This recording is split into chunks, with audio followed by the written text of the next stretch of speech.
Menyapa Anda kembali dalam program Bible Everyday. Hari ini kita akan lanjutkan pelajaran rohani kita di kitab Hakim-Hakim pasal yang ke-15.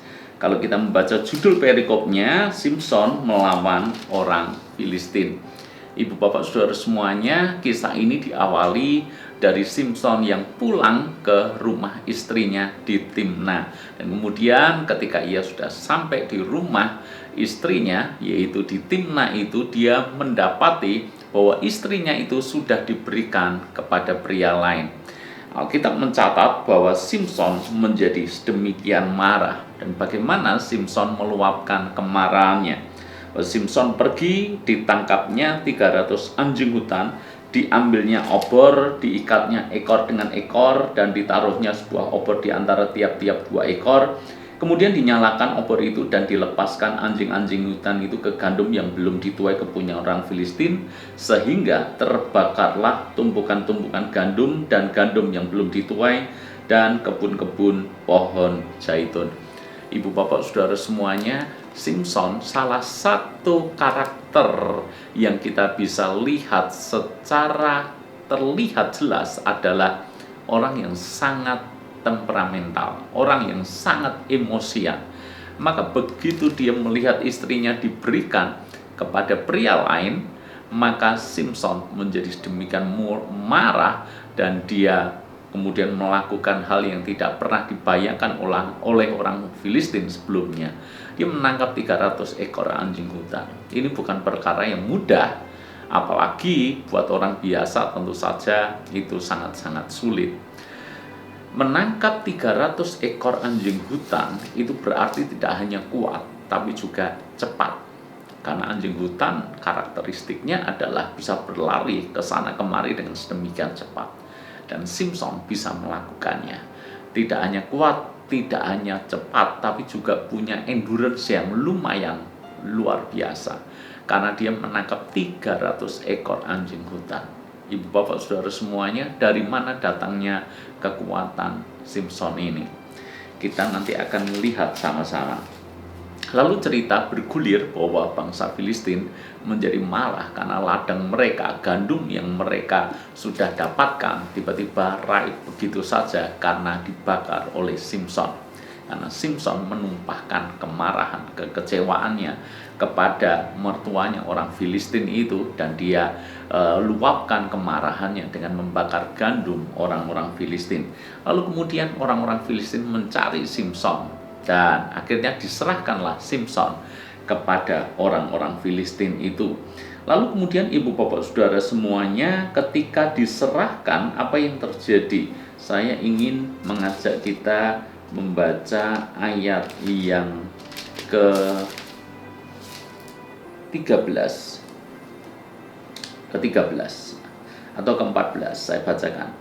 Setelah ia sampai ke Lehi dan orang-orang Filistin mendatangi dia dengan bersorak-sorak, maka berkuasalah roh Tuhan atas dia, dan tali-tali pada tangannya menjadi seperti batang rami yang telah habis dimakan api, dan segala pengikatnya hancur tanggal dari tangannya. Kemudian ia menemui sebuah tulang rahang keledai masih baru, diulurkannya tangannya, dipungutnya, dipukulnya mati 1.000 orang dengan tulang itu. Ibu bapak saudara semuanya, ketika Simson diikat dan orang Filistin bersorak-sorak karena dia berpikir bahwa musuhnya sudah tertangkap dan musuhnya itu bisa segera dihabisi, tapi mereka lupa bahwa sesungguhnya kekuatan itu tidak datang daripada Simson sendiri.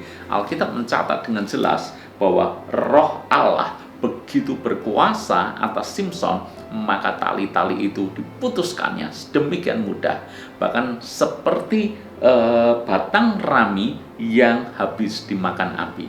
Tidak hanya itu, ketika melihat tulang rahang keledai masih baru, Simson mengambil, dan dengan tulang rahang itu maka dibunuhnyalah 1.000 orang Filistin. Dari mana datangnya kekuatan Simson itu? Berulang kali Alkitab mencatat dengan jelas, karena roh Tuhan berkuasa atas hidupnya. Jadi kekuatan Simson tentu saja bukan datang daripada dirinya sendiri, tetapi karena roh Tuhan yang menyertai dia.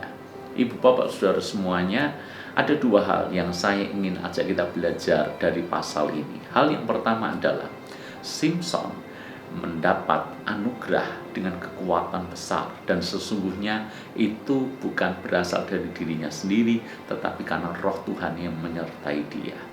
Namun sayangnya, hal yang kedua ibu bapak yang saya ingin sampaikan kepada Anda, sayangnya dalam tanda kutip Simson menyalahgunakan kekuasaan, tanggung jawab, anugerah, kekuatan yang besar itu.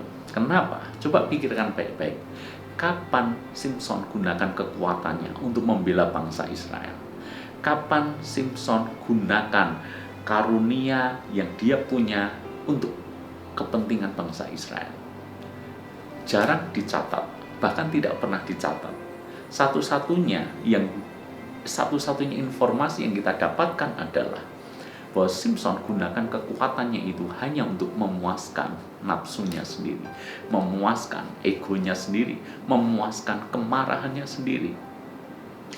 Ketika Anda baca pasal sebelumnya, peristiwa teka-teki yang dibuat Simson kepada orang-orang Filistin, begitu dia tahu bahwa istrinya menipu dia, memberikan tahu jawabannya kepada musuh-musuhnya, maka Simson menjadi marah. Dengan kekuatannya dia hajar 30 orang Filistin, dia rampas pakaian kebesarannya. Di cerita ini, begitu dia melihat istrinya diberikan pria lain, marah lagi, dan dia mulai cari gara-gara kepada orang Filistin.